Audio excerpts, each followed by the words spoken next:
Все женщины были в джинсах и кроссовках, кожаная куртка и майка.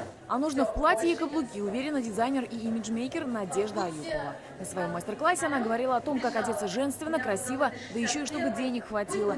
И, конечно, о трендах нового сезона. Идея 60-х, когда вот эти плащи классического цвета, хорошо сидящие, качественные. Мне кажется, сегодня трикотаж снова в моде, особенно крупные вязки, винтажные какие-то изделия, объемные свитера, объемные какие-то платья. А где вы покупаете одежду? Я только в Италии. На черном, конечно, этого эффекта не видно такого.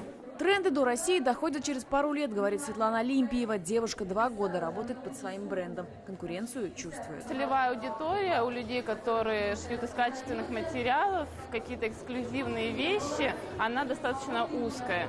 Вот, и нужно просто уметь общаться с этой целевой аудиторией. Понятно, что я не могу конкурировать с Зарой, да, у которой цены ниже, потому что они берут массовым производством.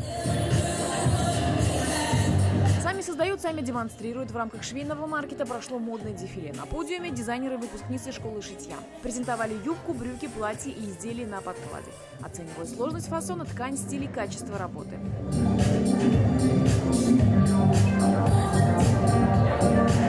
Сегодня все дизайнеры, производители познакомились друг с другом.